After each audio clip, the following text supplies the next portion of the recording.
Sam Njoku, Ravens Talk podcast host Steve Bisciotti, for the first time in a long time, got in front of the Ravens Nation, including the media, and talked about the firing of John Harbaugh. Great interview for a lot of media members, and we'll get into it. And I'm Kadri Ismail, Super Bowl champion. Lamar Jackson's name was mentioned by Steve Bisciotti. We'll break down what he said coming up soon. And I'm Kevin Oestreicher, the host of Locked On Ravens, and the Ravens head coaching search. It is continuing on with a lot of names. We'll break everything down coming up next on the Locked On Ravens Squad Show. Rise and shine. It's the Ravens Squad. Everything Baltimore Ravens every week. Covering all the big hits and game-changing plays from the heart of Charm City. The way only the Locked On Podcast Network can. Flock together and squad up. The Ravens Squad Show starts now. What is going on, Ravens flock? Welcome to another episode of the Locked On Ravens Squad Show. This is Sam Njoku, joined as always with Kevin Oestreicher and Kadri Ismail. We all saw it. Steve Bisciotti finally getting in touch with the media, talking to Ravens Nation about the firing of John Harbaugh, a firing that has shook the landscape of the National Football League. We'll touch on that for sure. We'll also touch on Mike Tomlin. Mike Tomlin, the longtime head coach for the Pittsburgh Steelers, no longer that's the case because he has removed himself from duties. John Harbaugh was relieving duties. Mike Tomlin said, you know what, I'm going to take a step back. So the rivalry that is the Steelers-Ravens rivalry will forever be changed as those almost two-decade-long head coaches no longer with the services with their respective teams. So we'll touch on that. We'll also touch about Eric DeCosta. He was also at the Steve Bisciotti press conference, and he is under a lot of pressure, in my opinion, in 2026 to right the ship. So plenty of things to get to in this episode. Want to let you know that this episode is indeed brought to you by FanDuel. If you want to be right in the middle of the action this season, visit FanDuel.com and place your NFL live bets all season long. Steve Bisciotti got in front of the camera for the first time. I used to love the State of the Raven addresses as a reporter for covering the team.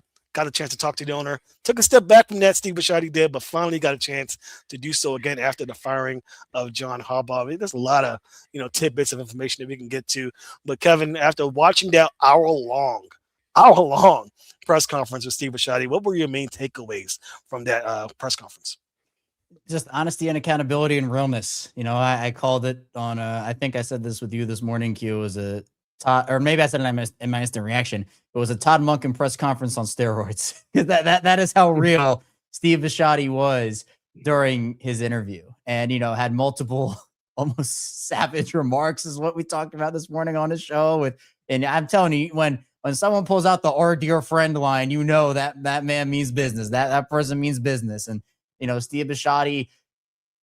It was refreshing, if we're being honest. And actually, for tomorrow morning show, which I already recorded with Cordell Woodland, so be sure you tune into that one tomorrow. We talked a lot about, because Cordell was there. He and the rest of the media corps there did a great job of asking questions, and he talked about how it just felt very real, to be in that room with Steve Bisciotti. And after hearing a lot of what John Harbaugh said, or I guess didn't say at times over the course of the last handful of years, Steve, it was almost vindicating, to hear Steve Bisciotti talk and be like, Steve sees what we all see. Steve sees the offensive line wasn't good enough, and he's going to call it out. Steve sees the edge rushers weren't good enough and the pass rush weren't good enough. He's going to call it out. Something we didn't hear from John Harbaugh for the majority of the year. It's, oh, no, those guys are playing well, and, it's all good and it's fine. No, Steve was like, no, it wasn't good enough. And that was an issue we identified, and those guys didn't take a leap. I think everybody who was watching that just said, Thank you, Steve. We're not going crazy. We see it on the film and we see it on a tape. And it's something that I think a lot of people just wanted to hear. It's okay to say, yeah, you know what, we're going to be better next year. And, we have pieces in place and all that. But it's also really, really important within those answers to say, this wasn't good enough and that wasn't good enough. And these are not our standards. And we know it's not acceptable. And I thought Steve did a really good job of that. And so I'm really appreciative of him for not holding anything back. And he kind of said he wasn't going to, go into every single detail that happened over these situations. And I don't think anybody expected him to, but I think he was about as real as he could possibly be without revealing every single thing that happened in that process. Real. I like that word. I think that's something you want to have when you're looking at whether it be the general manager, whether it be the head coach, heck, your position coach. I know as a former player, one of the things that drives you nuts is this idea of trying to be clandestine and try to be fancy with words. Be clear, be concise, get to the point. The point was is that your offensive line wasn't really good. Period. End of discussion. Your pass rush really wasn't good either. I think Steve said it. I think what Eric DeCosta said was a little bit more of that word salad that John Harbaugh used that ultimately got John Harbaugh out the door. I think Eric was trying to be accountable, yet wasn't. Trying to be clear, but yet unclear. And then Steve Bisciotti comes in and was like, nah, homeboy, we didn't get it done. Period. End of discussion. Now, from a coaching aspect of things, sure, you probably look at throwing some of the coaches under the bus, but I think there's a bigger picture there that when it comes to Eric DeCosta, obviously those coaches aren't coming through that door anytime soon. But when it comes to Eric DeCosta, from a Steve Bisciotti and what he was saying in his opening statements, where is it that you, as far as your scouting department, bringing in competitive guys to in the preseason when you knew Daniel Faalele was not looking and Voorhees were not looking good?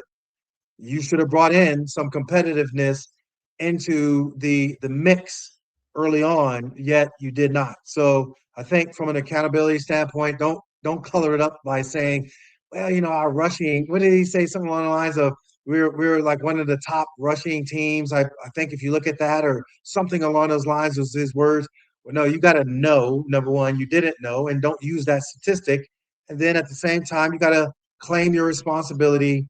I think that would have been just as effective and on par with what your owner, the leader of your team, is talking about. Yeah, I'm going to miss John Harbaugh, but I will not miss that coach speak of, shaking accountability, saying, I don't need to tell you my business. Nah, Steve Bisciotti was very open and honest. It was refreshing. And as Kevin mentioned, it made you feel like, okay, I'm not crazy for thinking we should have ran Derrick Henry more in the fourth quarter. I'm not crazy for thinking it's unacceptable to blow fourth quarter leads the magnitude in which John Harbaugh did. And I'm sure he's going to have great success wherever he goes. I'm sure any minute we'll hear that John Harbaugh's signing a contract with the New York Giants or whoever. But it is going to be a nice change of pace for this organization, as well as the fan base, to have a new head coach with the vision and, popularity. I'm sure, hopefully, Lamar Jackson is involved in the process. In fact, let's get to that because Steve Bisciotti was very adamant. Not only did he put Eric DeCosta on notice, which we'll get into later in the show, but he also put Lamar Jackson on notice, stating that, hey, we want him to sign an extension. We want him to be a part of the process. Lamar Jackson, in my opinion, has done a fairly decent job of being a player that, is a superstar without having any of the responsibilities of being that superstar. He doesn't have to be the leader in the locker room because he has other guys that can be leaders. He can just go out there and ball. He doesn't have to be a leader outside of the field with this Ravens organization because John Harbaugh, is really the face of the franchise for a lot of years without having to be that guy Lamar did it. But now Harbaugh's gone. I think Steve Bisciotti is putting the onus on Lamar to be there for those interviews, to be there to sign an extension. If you want to win a championship, well, you need to sign an extension because that'll give us the best chance of not only re-signing guys, but bringing in other guys who think can really help out this football team. Kevin, what were your thoughts on how Steve Bisciotti approached Lamar Jackson in that press conference? Yeah, I mean, I think he made it. Well, first of all, I thought it was really cool that, he kind of put out the conversation that he and Lamar had.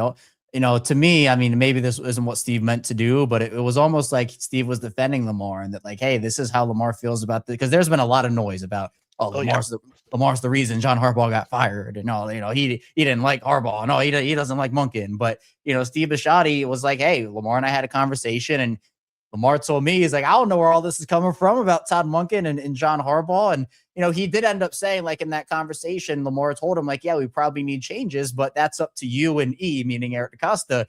And again, like that was kind of the message Steve sent throughout his entire press conference, is like, he values the opinion of his players. He wants to hear all the opinions of his players, but he is the one with power, which is just a mic drop. I mean, Steve was a savage in that interview, man. But I'll tell you what, I think that for Lamar, the challenges of what he has faced and going through, those types of narratives about, just feels like everything is piled on Lamar. Well, now Lamar has a real opportunity to, steer the direction of the franchise in maybe a way that he wants. Now, again, Steve made it clear that Lamar is not going to make the final decision, but being a part of that process, because again, like we heard, Jackson Dart was in the meeting for John Harbaugh with the Giants. And like, that's something that I feel like for Lamar, like I think he wants to do it. Like, again, Steve said that he thinks he will, and he'll be up there and doing his thing, but he also made it clear, like, hey, these are like long days. Like, you're going to be like, there's a lot of stuff because you take them through all the rooms, the staff rooms. What do you want to do with Lamar? What do you want to do about this?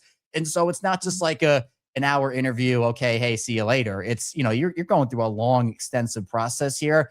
And based off of Steve's comments, that's something that Lamar does apparently want to be a part of. I mean, obviously we'll kind of know when those are happening, and I'm sure we'll get reports of whether Lamar is there or not.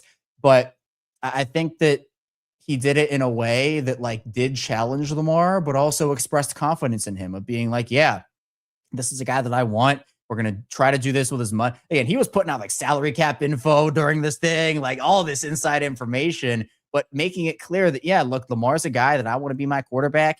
And they want it to not just be like a restructure, you throw it into void years. They want it to be a new window. And that shows me the ultimate belief, while also saying, hey, like, we're going to give you an opportunity and we want you to be a part of this process. And Steve expressing that confidence in Lamar that he will be a part of that process, did it in a way that I think was beneficial for everybody. Appreciate the fact that he was candid in that, because having Lamar be involved in the process gives Lamar more accountability to a team that in his his ninth season next year. I mean, bruh, that window, I get the advantage of looking at, my YouTube and NFL highlights, and this year's highlights were from just strictly Lamar's cut-ups that they put out. It was probably one of the shortest highlight reels that I've seen. Clearly, we know that there were injuries and, he missed some games. We're not saying that. But even in the games that he was in, outside of the beginnings of the Buffalo game way back when, it feels like it was yesterday that was just here, but now we're here in the offseason again, Kevin Oestreicher's territory. But with that said, I'm telling you, like, his whole flow, like, I would be concerned and or involved in the process of like, how you gonna make our team better? How you gonna hold guys accountable? How can you help me be a better quarterback? And what is it that we're looking at? So, what those questions, hopefully he'll have, or at least he'll be able to see. I love the fact that, Steve labeled him as, yes, Lamar's the most non-confrontational person you're gonna want to meet. And so I think, but I also believe that Lamar knows his worth / his power, and it would behoove him to help the process along by giving insight into the different coaches and how they can help better this team, because his legacy now is going to be tied to that coach, since his legacy, like all quarterbacks and all head coaches, their legacy are tied together. Now he has another coach that his legacy is going to be tied to.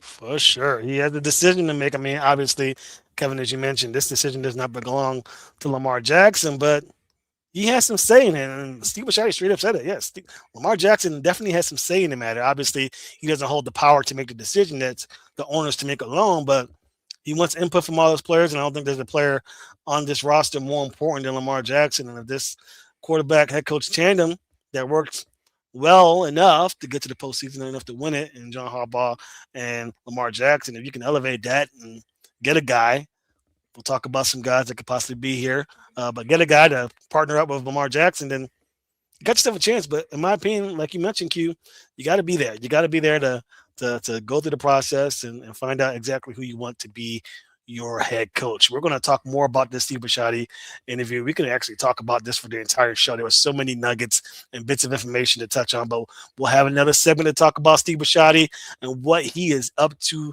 and what he's thinking about for this future of this franchise of his next here on the Locked On Ravens Squad show.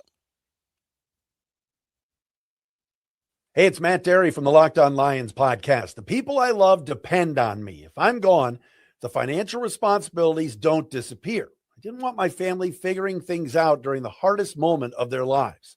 That's why I knew only one place to go. I chose life insurance through my friends at Ethos.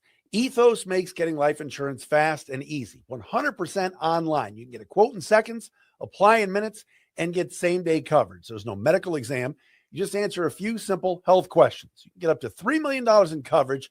Some policies are as low as $30 a month. I love the folks at Ethos. Protect your family with life insurance from Ethos now by going to ethos.com/LockedOnNFL. In as little as 10 minutes, you can get the free quote and up to $3 million in coverage at ethos.com/LockedOnNFL. That is ETHOS.com/LockedOnNFL. Ethos.com/LockedOnNFL. Application times and rates may vary. Let's be real. No one starts a business for the joy of calculating tax withholdings or managing payroll spreadsheets. That's where Gusto comes in to take the stress out of payroll, benefits, and HR so you can focus on running your business and supporting your team. Gusto is the all-in-one remote-friendly payroll and HR platform that makes managing your team simple, transparent, and fast. Whether you're hiring, onboarding, or paying employees, Gusto helps you do it all from one place without the hassle or hidden fees. Unlimited payroll runs for one monthly price, which means no surprise charges at the end of the month. And knowing you can reach certified HR experts anytime gives you the real peace of mind that you really need. Try Gusto today at gusto.com/LockedOnNFL and get 3 months free when you run your first payroll. That's right, gusto.com/LockedOnNFL. 3 months of free payroll at gusto.com/LockedOnNFL. One more time, that's gusto.com/LockedOnNFL. Welcome back to the Locked On Ravens Squad Show. Myself, Kevin Oestreicher, Kadri Ismail here. Again, we are here twice a week, Mondays and Wednesdays at 7:30 p.m. Eastern Time, talking Ravens football. Even in the offseason, again, you can catch the Locked On Ravens podcast with Kevin Oestreicher 5 days a week. You got an episode here today. You'll get one tomorrow, and you may even get one during the weekends, depending on the news that breaks regarding the Ravens and this head coach search. It's really interesting stuff here. First time since 2008 that we've had a head coach search. So make sure you like and subscribe. In fact, one of our very supportive people, Laura, says like and subscribe every time we get on the show. Yes. So I appreciate Thank you, Laura. Laura. We actually talked about you, Laura, before the show started. So, people like that to come in. There's plenty of rant. Exactly. I'm sure you'll get one soon. It's coming. It's coming. Yes, 100%. So back to Steve Bisciotti. Steve Bisciotti here. He had a press conference again, hadn't talked to the media in quite some time, had a lot of interesting things to talk about in regards to the Ravens. Another thing that was very interesting was regarding his tenure as the owner. Now, a lot of people think that he's going to go the route of Jerry Jones, Arthur Blank, just be here until the wheels fall off of his wheelchair, so to speak. But, Steve Bisciotti made it very clear that he wants to win a couple of Super Bowls and get out of here. He has no interest in giving this role as owner to his family members. He wants to probably sell the team and get done with it when he can ride off into the sunset. What are your thoughts, Kevin? I mean, we got maybe 10 more years at most of, Steve Bisciotti as the owner. We had Harbaugh as the owner and Steve Bisciotti and no one else. It's been a lot of change and transition. If you're a fan of this football team and you love the owner that is Steve Bisciotti, you may not have a lot of time left with him in that regard. Yeah, I mean, he made it clear that, it's not a family heirloom type of thing. And he noted that, like, he's seen families be destroyed over it. So he doesn't want to make, that happen with his family. So, yeah, I mean, it was, I don't know, I guess it was a little shocking because, again, like, for Steve, you mentioned, like, Art Modell and Steve Bisciotti, like, that's all this franchise is known. So, the prospect of a new owner coming in is different. It's a lot of change. But, hey, if it's 2 Super Bowls, 10 years, and Bisciotti's out of there, like, okay, that's Steve Bisciotti's dream. I hope his dream can get achieved. If we get Ravens to get a couple Super Bowls in there. But again, I just think this press conference gave people a lot more, a lot more respect for Steve. Not that there wasn't already respect for him, but like having the, the ability to go out there and I guess he's the owner of the team. He can say whatever he wants, but like, going out there and saying, hey, you know what, this is our standard. This is the standard that we have set here. And we're going to do that. And I think Steve is one of the main reasons why this organization is looked upon as favorably as they are, because, obviously there's been a lot of different cultures built. John Harbaugh built his culture. Ozzie built his culture. Eric DeCosta's built his. Brian Billick had his back in the day. And, it's been Steve, that's been the constant for a really, really long time now. I think he's been the owner officially for 21-ish years or something along those lines. Like, he's had a real hand to play in that. And, it feels weird to imagine a Ravens-led team without Steve Bisciotti at the helm as the owner. But, he's also, like, you talk about Jerry Jones, and, Jerry's like 83 now, 85, like 8,500. In his, I think he's in his 80s or something. So, yeah, he said 81. Yeah, Steve is in his 60s now. So, if he can get out at 75 is what he said, and, he can get a couple Super Bowls, hey, I mean, I'm with it. So, yeah, kind of a shocking comment, but, it makes sense when you hear his explanation. Interesting, because part of that line of thinking, he talked, yes, like you were saying, Kevin, how I'm not trying to, have my heirloom and all that jazz and gift it down onto my kids and all the drama that would entail.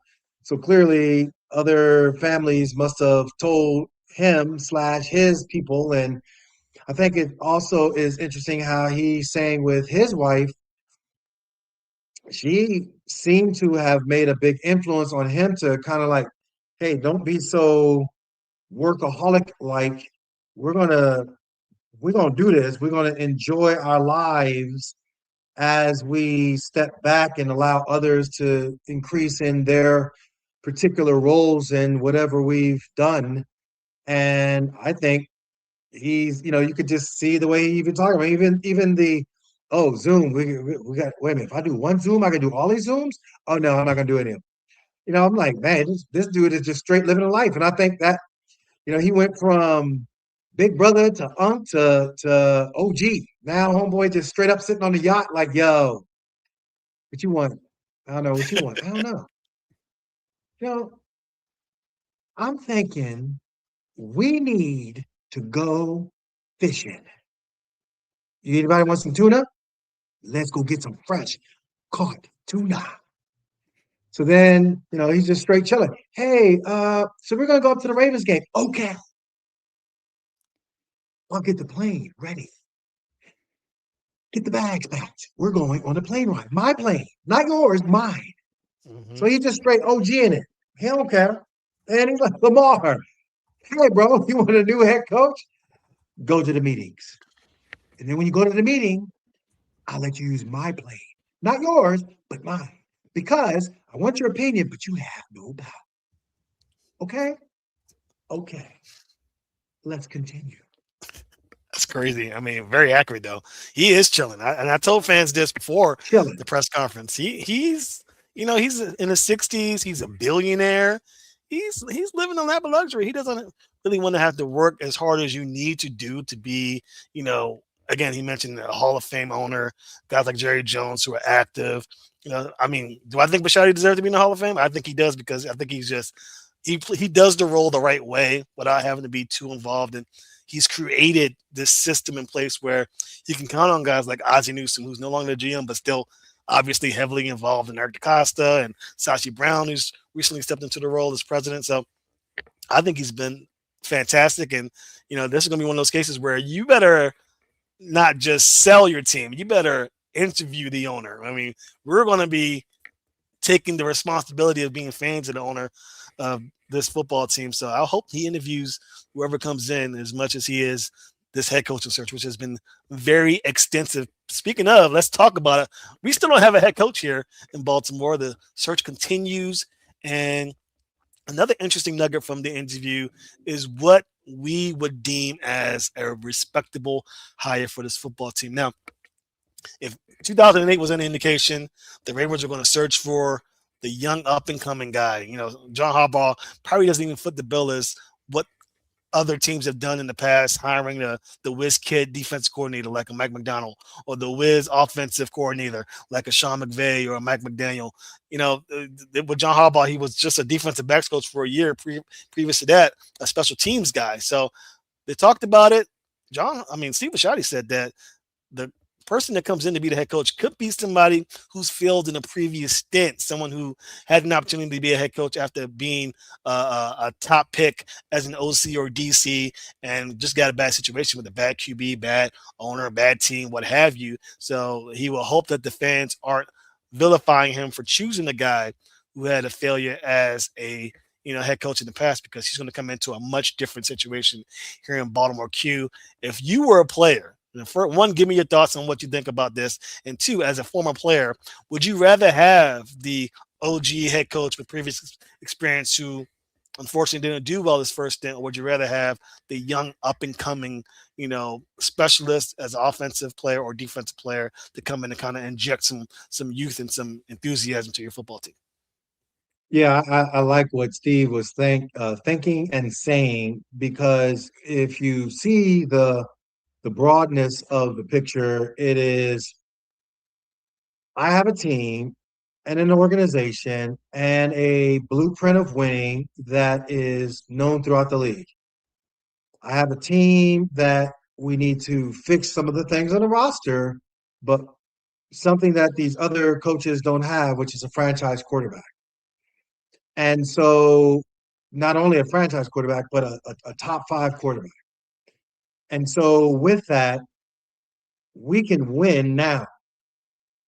But in the process of saying that statement, what I'm also looking at is, I want you, whoever you are, coach, and it could be a new coach, but that coach that lost learned from his ways and was able to adapt, a la a Bill Belichick, to a certain degree in Andy Reid, although Andy, he had his lumps and bumps in Philly, but they went to NFC Championship games, so let's not get it twisted.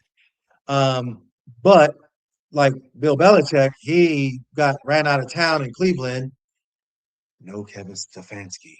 So he got ran out of Cleveland, whereas when he went to New England, he learned an awful lot. Like, okay, this is how we're going to win, and this is why we're going to win. And so I think that mindset and mantra can carry over into, all right, fellas, nothing is going to scare me.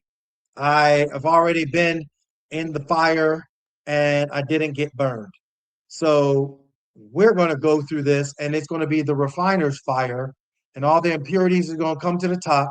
We're going to identify them, and we're going to be a good football team. So I think that mindset from Steve Bisciotti and statement from Steve Bisciotti, boy, if I'm Eric, I'm like, you know what? I got opinions, but Steve got the power.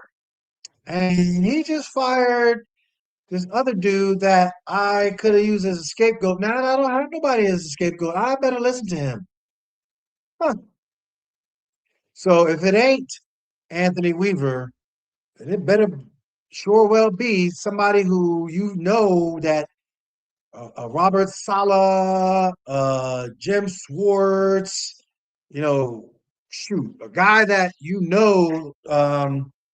who's Cliff Kingsbury. He was Arizona's coach before he went to the Commanders. So yeah, those 3 names right there alone, like, all right, Anthony, our culture and everything. Eric might be a little intimidated with his charisma, and definitely that's something that'll be interesting. But these other guys, they would come in, and I think at the same time they would know what's what. And I like how Steve is thinking on that regards. And as a former guy, I want to win now too, because I know, shoot, if you're Zay Flowers, if you're, whatever they're going to do with Ronnie, but if they, in fact, keep Ronnie, and whomever else, Kyle Hamilton, like I want that guy that, ain't trying to like,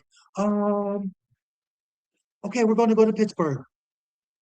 It's going to be loud, and they're going to play a song. What's the name of the song, guys? Like, bruh, listen to us. Like, no, we don't got time for that. We don't got time for you to learn on the fly. We already know it's Renegade. We already know they're going to have some, corny towel that is a yellow hue. And they're going to be waving it. Like, we don't need you to be like new to this. Okay? Let's be veterans. Let's go out there and kick some butt. We're trying to make the playoffs. No Kevin Stefanski, though. No, Mr. Fancy. No Kevin Stefanski.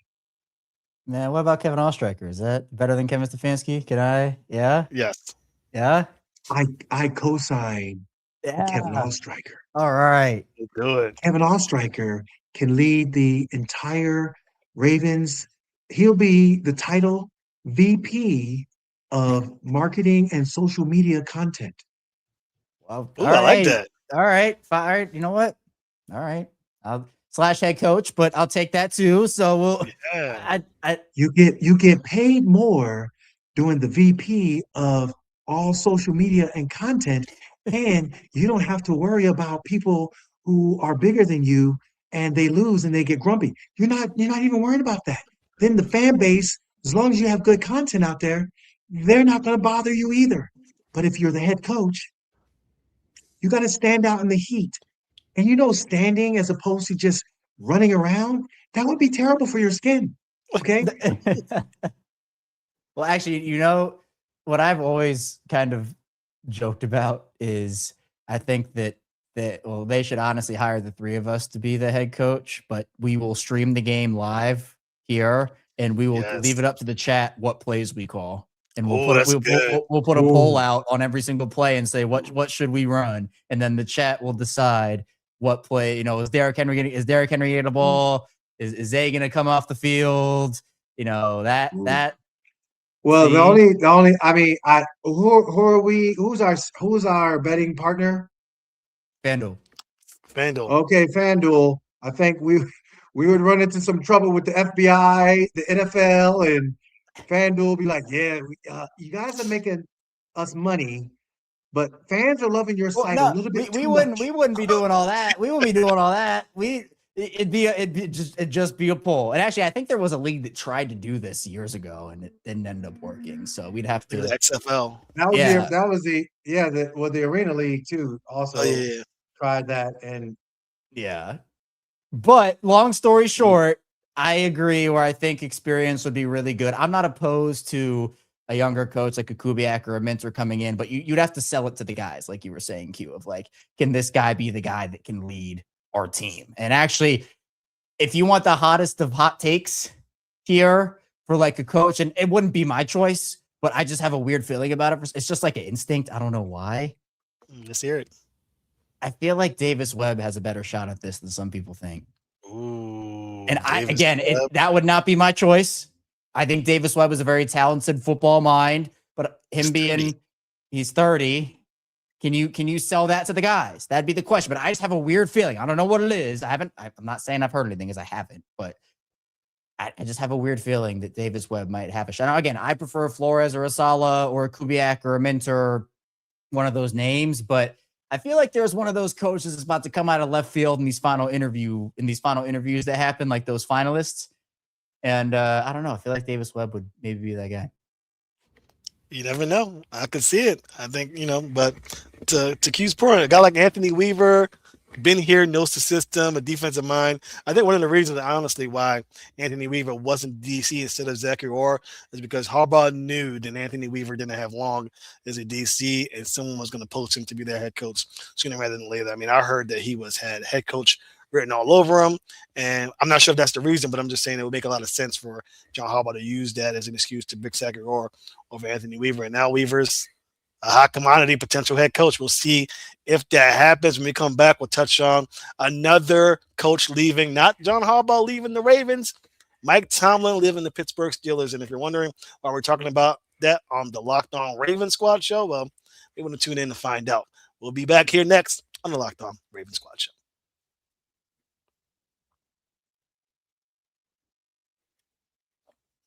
New year, new systems. This is the time when a lot of us look at the messier parts of how we run our business and think there has to be a better way.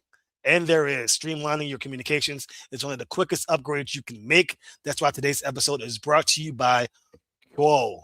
Status Quo, spelled Quo, the smarter way to run your business communications. Because when your team is reachable, organized, and communicating in one place, you're not just working cleaner, you're creating more opportunities to connect with customers. I love how simple Quo makes everything. Your whole team can call and text from one shared business number, so nothing gets missed. Everyone sees the full conversation thread, and which making reply faster and more personal. It makes it easier. It works right from your phone or computer, and you can even keep your existing number. And Quo's smart AI tools automatically log calls, summarize conversations, and highlight next steps so details never slip through the cracks. It's no surprise Quo was the #1 rated business phone system on G2, trusted by more than 90,000 businesses, from solo operators to growing teams. Make this the year where no opportunity and no customer slips away. Try Quo for free. Plus, get 20% off your first 6 months when you go to quo.com/LockedOnNFL. That's QUO.com/LockedOnNFL. Quo, no missed calls, no missed customers. We are back here, Locked On Ravens Squad Show, talking Ravens football, talking the backlash, the aftermath of the John Harbaugh hiring. The blowback has been superb from a sports standpoint. I haven't even talked about the postseason, which starts in a few days. The Saturday divisional round of the postseason starts. We've been talking about head coaches and getting these teams ready for the next year. Now, we've talked about, the Ravens and who they may need to bring in the past, but someone else is having this conversation. Those guys over in Pittsburgh are having a very similar situation after getting spanked by the Houston Texans in the wild card round. Mike Tomlin effectively resigned from his duties as head coach for the Pittsburgh Steelers. And now, where the Ravens were the #1 team, the #1 aspect, the #1 prospect for a lot of these coaches, here come the Pittsburgh Steelers. Now, I'm not saying that the Steelers are a better option for these head coaches, because the Ravens have a 2-time, should be 3-time MVP in Lamar Jackson, and the Steelers have Will Howard. So there is something to be said about that, but that doesn't mean that the option to have I'm just being honest, not great QB over there, but they do have some longevity here. They do have a chance, to be the head coach of the Steelers for the next 18 years, which means that there's some competition again between these two teams as they try and pry the best guy away. Are you concerned, Q, about the possibility of a guy that the Ravens really covered going to Pittsburgh, a guy like a Brian Flores or an Anthony Weaver, where, the Steelers they're not afraid to go after a coach they really like. They're not afraid to go after a guy that's, not being hugely sought after, like an Anthony Weaver, that could make an impact and be that defensive guy for the Steelers for years to come. Yeah, I think that job, just because of the history of it, you're looking at a organization that, they're hands off. They're like, all right, we just want to know what your plan is. We want to know what you look like as far as, developing that plan. And all right, go out there, do it. Here we go. And you've seen it for 3 coaches, period. Unlike if you had Arizona, Dallas, good God, man. I mean, even we don't want Kevin Stefanski, but even Cleveland, like the way they just went through a carousel of coaches. Kevin Stefanski would be a great Steelers coach. Yes, he would. So the consistency of that organization is appealing. And yes, Anthony Weaver, I hope they get Brian Flores. I think Brian Flores would be a great opportunity for them to slide right on in there and say, keep on going. Brian, woohoo, you're the next contestant on The Price is Right. We like you. And they play the one game, what is it, where you got to climb up the mountain? Oh, yeah. You guys don't even know. Y'all don't know. Yeah, they're too young for that. Yeah, they are. But it was a great show nonetheless. That being said, yeah, I think the bigger picture with the Steelers, Ravens, and technically you got to even put Cleveland in there, because all AFC North, I mean, Zach Taylor is sitting there like, man, I'm the old head now. Everybody else is going to be brand new coaches. and I'm just going to do my normal, usual thing. So interesting times in the AFC North, and interesting to see who the Steelers will look at to replace their longtime head coach, gosh golly, in Mike Tomlin. Yeah, I mean, I think Flores makes a lot of sense there with the connection. I think that the Ravens, still definitely have the top coaching opening available, but I mean, Pittsburgh is with the consistency aspect that you were talking about. I mean, it's an attractive opening, but at the same time, like, you mentioned with like Will Howard, and that's an aging roster too. Like they do have some young talent there, but like, TJ Watt's not going to be around forever, and Cam Hayward's not going to be around forever. Jalen Ramsey, like they have some old dudes on that roster, and obviously, like at least with some of these other openings, like you do have a quarterback that you can work with, and obviously with the Ravens, like you have Lamar Jackson, yes, which should be the number one quarterback you want to work for at all these openings, and probably just in the league in general. But regardless, like you have, if you had told me that there would be 3 AFC North openings and Zach Taylor was the one that survived, I would have said, yeah, okay, good. That's funny. That's pretty funny. Yeah. And I've been the biggest Zach Taylor hater ever. Like, I think he should have been gone 2 years ago. But somehow, like, he's the one that survives all of this. Like, if you had told me Harbaugh or Tomlin would have been gone after disappointing years, I'd be like, yeah, all right, that makes sense. Stefanski, yeah, okay. But then Cincinnati, it's not like they went to the playoffs. It's not like their defense got any better and they're just running it back. Well, guess what? Since you could finish in 4th place next year, because that's how out I am on Zay. And I love Joe Burrow and Jamar Chase and Deegans and that trio, like they have talent on that offense. But a lot of it does come down to coaching, like we saw in Baltimore. And I just don't think they have it there. But I do think, again, like if Flores is a big option for the Ravens and he goes to Pittsburgh, yeah, maybe. But it seems like all these interview lists are going to be similar. So I wouldn't be shocked if a coach that the Ravens don't get does go to Pittsburgh. But that's kind of my thing, is like I think that the Ravens are going to hold up this coaching cycle and everybody is gunning for that job. And then once that job is filled, then I think the other dominoes will fall, including Pittsburgh. Agreed. I think that that's going to be the case for sure. Again, the attractive thing for Pittsburgh for me, all it is, you got job security. The Roonies are not going to get rid of you. They're going to give you the longest leash that there is. Steve Bisciotti, you already made note that, depending on who comes in, he's going to give him 6 years to get things under control. It took, Harbaugh a couple of years to get it. It took Brian Billick on the, second year. He got a championship with Q. Q wasn't messing around. He wanted to get that ring and get out of the way. So, these other players taking 9-10 years to get the ring. So, it is. We can't all have Q on the roster, but it is something to note that, I think the Steelers. You can have me in the weight room. Yes. Yeah. You put me as your strength and conditioning coach, and nobody gets injured. Man, the rings start flowing then. Yeah, that's when the rings start coming.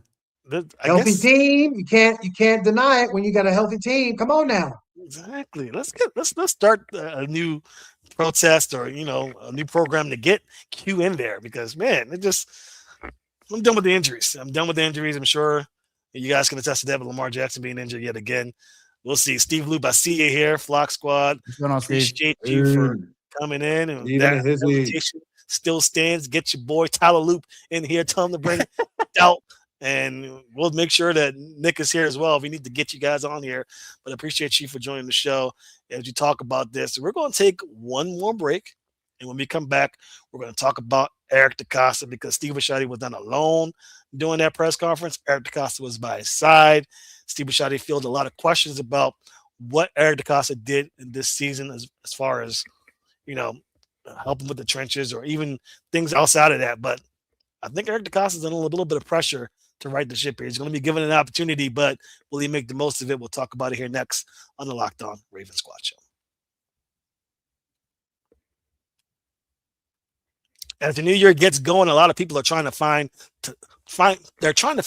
ways to simplify their routines, and dinner is a big one, a huge one. Between busy work days, cold winter nights, and packed schedules, having an easy, reliable dinner plan makes a huge difference. That's where Home Chef comes in. Home Chef takes your stress out of cooking by delivering fresh, pre-portioned ingredients right to your door with easy to follow recipes that actually taste great. They're rated #1 by users of other meal kits for quality, convenience, value, taste, and recipe ease. And it's easy to see why. Meals come ready to fit your schedule. 30-minute recipes, oven ready trays, or quick lunches. Everything arrives pre-portioned, so there's less prep, less mess, and no wasted food. The thing that I hate most about cooking is cleaning up, and you don't have to worry about that with this program at the Home Chef. Saves time and money. Home Chef customers save an average of $86 per month on groceries, which is quite a hunk of change if you ask me. For a limited time, Home Chef is offering my listeners 50% off your first box, free shipping, and free dessert for life. What? Just go to homechef.com/lockedon. That's homechef.com/lockedon for 50% off your first box, free shipping, and free dessert for life. Must be an active subscriber to receive free dessert. Welcome back to the Locked On Ravens Squad Show. Again, we are here twice a week, Mondays and Wednesdays here in the off season. So even though the season's over, we're going to get us 52 weeks out of the year talking Ravens football. You can also catch the Locked On Ravens podcast with Kevin Oestreicher 5 days a week. You'll have a new episode out tomorrow morning, so be prepared for that. Talking Ravens football, getting you all the news here as we continue to await who will be the new head coach for the Baltimore Ravens. Well, we know who the GM is going to be. It's going to be Eric DeCosta. His job is safe. Steve Bisciotti made that very clear. Said that he batted 800, which is, some people will agree. Some people may disagree with that. I will say he's had a lot of good players like Kyle Hamilton, of course, guys like Tyler Loop, of course. Papa Loop is here in the house, but he's also, had an opportunities to fix the trenches on both sides of the ball, and he did not do so. After hearing the press conference, Kevin, how would you assess Steve Bisciotti's faith in Eric DeCosta as being the GM for the Baltimore Ravens? Well, I think there is still faith, but there are some things that Steve is not particularly happy with. And, coaching, scouting, I mean, he touched on everything in terms of it being a failure, but again, I think some of his comments did put Eric DeCosta on notice, and that isn't necessarily a surprise to me, where I think with that John Harbaugh shield being removed, all eyes are on Eric DeCosta at this point. I think Eric DeCosta's made a lot of good moves, but he also, like John Harbaugh, does have a couple of flaws that he needs to iron out here. And, we saw it, if those flaws don't get resolved, well, you're probably going to be seeing the door. So much like, I guess, their dear friend in John Harbaugh, Steve Bisciotti, put it. So the big thing for me, and I said this before the season started, if I was John Harbaugh, I would be banging down Eric DeCosta's door, being like, please trade for a guy for me because we need to win now. And he didn't do it. And I think now Eric DeCosta, to save his own job, needs to do that. Whether it's Max Crosby, or I know people love the idea of AJ Brown in Baltimore. I've seen that a couple times, or, whatever big position that is, is there an offensive lineman that, O-lineman trades are kind of hard, but maybe it's an O-lineman deal that happens.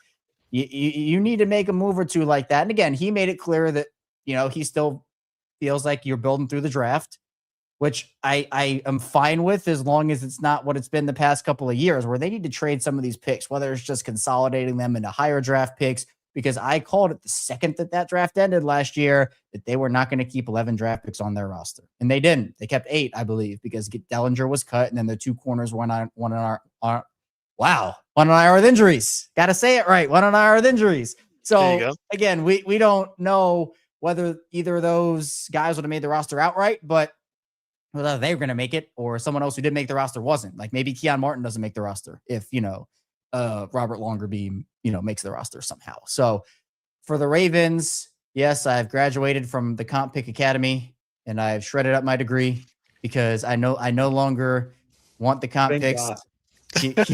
Q was my professor in comp pickalytics, and I decided no more of this. But I think at this point, again, there's a time and a place for a lot of different strategies. And I think the time in the place now is to, you don't have to go all in, but go all in and make those big moves and round out a roster that I still think is good enough to compete for a Super Bowl, especially when you have guys like Lamar Jackson, Kyle Hamilton, Derrick Henry, etc. But you gotta win in the trenches, and they just have not invested in those positions over the last couple of years, and it's been their downfall. Just let us all just breathe a minute. The great Kevin Oestreicher just said we're not going to talk compensatory picks. No, we are not. I mean, they have some this year, but I'm talking about for next year. We're not talking this year. No. We don't care. We do not care. We want like dudes that are going to be dudes, like not, oh, we're going to value and we're going to go for the future. We want it now. Okay. We want it now. So that being said, let's bring up the draft. Oh, we got enough picks to move up in the draft. Good. Let's do it. You only need about 2 or 3 guys anyway. And you're talking about, the lottery picks. So if we got we're going to hit the lottery if we got like a ton of lottery picks. In that analogy, you stand a greater shot. Well, how about you upgrade your scouting department so when y'all do go out there, you recognize what is talent and what is developmental. What is developmental, we don't want Kevin Stefanski, okay? It's okay. We like him. He's good. But on another team as a head coach. So that development part of it all, let somebody else develop that kid. What we want is that dude that's going to be showing up day one, that can show up day one and make an immediate impact on the D-line and be disruptive. Make an immediate impact on the offensive line, and you just got a road grader and you just running straight down the football field and dominating. We want that. We're not wanting, he had to have surgery and it's a thing. So, our doctors told us that eventually he'll be out there. And then, he's going to be out there. Well, maybe. No, we want it now. We want healthy, take it to the next level dude that you don't got to worry about and kick some butt, take some names later because we don't want Stefanski. You don't want Stefanski. I think Q has made that very clear, and I agree. They better not bring Stefanski in. That's not even a lateral move. That is a beyond, sink in terms of talent. Stefanski's okay. He won Coach of the Year twice, but not that guy. Not that guy. But hey, Laura is got it right though. See, that's what we're talking about. That's the big splash when it comes to like free agency. So we do want, yes, Max Crosby-like player, and I get it that here's Eric saying right player, right price, and I know from that aspect of things, I'll lean towards you more, Kevin, in that regards. But that big name splash guy, free agency, I think would really settle a lot of people down, whether it be offensive line or D line. Yeah. Steve mentioned that. Do you get that guy from draft to trade? I think you get it from trade, right? I think that it has to be a trade. Yeah. The immediate stud impact guy. Go ahead, Kevin. Yeah, I was just gonna say that, even in free agency, where again, because I'm gonna have to believe it when I see it with the cost of trading a first round pick. I don't believe they're going to. So if it's not a Crosby, I'd go all out for Trey Hendrickson. I think, and he's a free agent. I'd go all out for Trey Hendrickson if you're not going to trade for a Crosby. I believe Joel Bitonio is a free agent. How much of an upgrade would Joel Bitonio be from Cleveland over Daniel Faalele? I think it's those guys. And again, you can still get guys in the drafts. Again, I just feel like the Ravens had a weird year with some of their higher draft picks this year. Malaki took some time, and Mike Green took some time. But I still think you can find that instant impact. Because, how many times every year do we? Picking 14th, Kyle Hamilton had a pretty big impact as a rookie. We do not talk about that Dolphins game in week 2. But outside of that, Kyle Hamilton had a big impact as a rookie. I think you can find that guy, especially at 14. And these are just early guys like Peter Woods out of Clemson. He'd be a guy on the interior that you could get. If you want to go wide receiver with that pick, I wouldn't do that. I understand if they do because I think they need somebody else there. I'd go trenches. But is Carnell Tate at 14 realistic for them out of Ohio State? Or is there a guy there that you think would really move the needle? I think at 14, you can get that instant impact, like immediate guy there, especially because we know that guys fall. Like that's what happened with Hamilton. Hamilton was supposed to be a top 5 pick, and Hamilton fell to 14. So that's a guy that, you know, if there's a Hamilton-esque talent that maybe they have a poor combine or don't do the drills as well as teams like Kyle Hamilton, Ravens can take advantage of that and find another franchise cornerstone that not only can be like a 10-year guy for them, but can begin that 10, 12-year, 15-year career with instant impact in year one. Completely. I think that Eric DeCosta made a comment during the press conference that the Ravens tried to trade for somebody this year. I'm not sure if it was before the trade deadline or before the season started, which means it could be somebody like Micah Parsons or someone like Quentin Williams prior to the end of the draft. I thought it was Quentin Williams, right? I thought it was. Yeah, it could have been. But I don't know if that something fell through or something. It was weird. Yeah, I think it was Quentin. And, you know, this didn't fall through. You mentioned the draft capital that would take. You mentioned the contract, and he didn't pull the trigger. And that maybe that was the one thing that cost his Ravens team. He mentioned that, you know, people get too excited about trying to get over the hump and getting a player like that, and then sometimes the team goes backwards. I don't think he can be trepidatious in this regard this year. I know Ozzie Newsom's a guy that really traded first-round draft picks, and Kevin, you mentioned it. 14th pick is a really high pick, and if somebody falls to 14, you got yourself a cheap superstar for the next 5 or 6 years. But I feel like the Ravens need to make some sort of thing happen. If they don't get Hendrickson, they need to get a guy like Max Crosby. I know everybody's talking about Crosby in the chat, but I think that it could be a guy. Would you be upset, Q, if the Ravens don't bring in somebody legitimate as far as pass rush? I think you can plug a decent guard in or two. You don't need to have 5 studs in the offensive line, but as far as the defensive line goes, you need a pass rusher to unlock this defense. And if they don't accomplish that this offseason, are you disappointed, or are you just trying to make the best of a bad situation? Yeah, I'm disappointed. There's no trying to make the best of anything. You got 3 head coaches that are going to be brand new in the AFC North. You got another coach, that Zach Taylor. I mean, that organization is just a mid-level organization. It has a franchise quarterback, no question about it. But all 3 outside of the Ravens have had a dominant pass rusher. The Ravens under Mike McDonald had pass rushers by committee, and they had a really good staff in Mike McDonald to get it done, which Dave Van Clowney and you know, who was it, KVN and just the slew of guys that they were doing from a schematic standpoint. But I would be very disappointed if you're saying you want to hire a new coach, you want a new attitude, you want this, you know, restoring yourselves back to the excellence that you once knew. Well, I think that starts with the mindset of Eric getting on board and getting that stud guy. And I can't be more clear than that. Like no, we don't want, you know, this save it for later kind of a mindset. We want that guy now. We don't need Kyle Hamilton.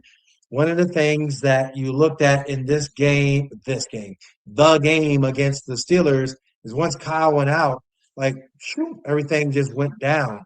And I think if you had a beast at that front level, that front line level, and then Houston has a good, strong rotation of dudes. My God, man, it's not like just one guy, but I mean, obviously Anderson, don't get me wrong, dude is all pro, all that, whatever. But you got a good rotation off of that. Myles Garrett, I mean, Hall of Famer, all that, no question about it. But they got some good rotation of dudes coming up in there. So it's not like some steep, fall off the cliff drop off. My point is that Kyle Hamilton shouldn't have to be manufacturing all the single time. He should be like that guy that is like, oh, he's coming up to the line, but we got to worry about everybody else. And then, he makes a play. Not, here's Kyle Hamilton. All we need to worry about is him, everybody else. That's what I'm talking about. So see the bigger picture of what, you see in Houston, what you see, what Detroit did, what you see with what, Jacksonville did, all bet and a loss. But still they were able to get themselves to that point. What you've seen from these other teams that weren't just fooling around with their defensive front, and they made sure that they had some good quality guys to help out whomever that star stud rusher you're going to get. Yeah, to me, it would be disappointing if they don't address their needs this offseason because Steve Bisciotti made it as clear as possible. Like, it's been on their radar for essentially 2 years. And, guys were able to step up last year, but it didn't happen this year. Guys didn't improve. So they need to right those wrongs. And, I'd be pretty shocked if Eric DeCosta didn't learn from his mistakes this offseason. I do expect him to be a lot more aggressive because I think if he's not, his job is I think is done. Like, I think that because I wouldn't sense a lot of improvement if the Ravens run it back and maybe make that Emory Jones-esque edition again. Like, I just have a hard time believing that's what they're going to do. So you do need to get impact players. It elevates the floor and the ceiling of your roster, like you talked about there. So it's a huge offseason for this team, especially with Lamar Jackson entering his age 29 season. For sure. The Ravens have a lot of work to do. Get Lamar Jackson extended, find a new head coach, not in particular any order, but those two are the main priority. And then after that, get after those trenches and fix what you did incorrectly in 2025 so that in 2026, you're right back at it fighting for a championship. That is going to do it for us here at the Locked On Ravens Squad Show. I appreciate you guys so much for tuning in, joining us. We'll be back on Monday talking Ravens football. We may have a final five. Maybe the finalists are set after this. The Ravens do have a lot more interviews between now and Sunday. So next week, you should be learning more about who the new head coach is. John Harbaugh may be making the decision as well as who he's going to be coaching up in 2026. So lots and lots more news to get into as you get through this postseason and into the offseason where there's so many critical things that the Ravens need to do in order to get set for, in my opinion, one last championship run. That is going to do it for us here at the Locked On Ravens Squad Show. Again, appreciate you guys so much for tuning in, and we will see you on Monday.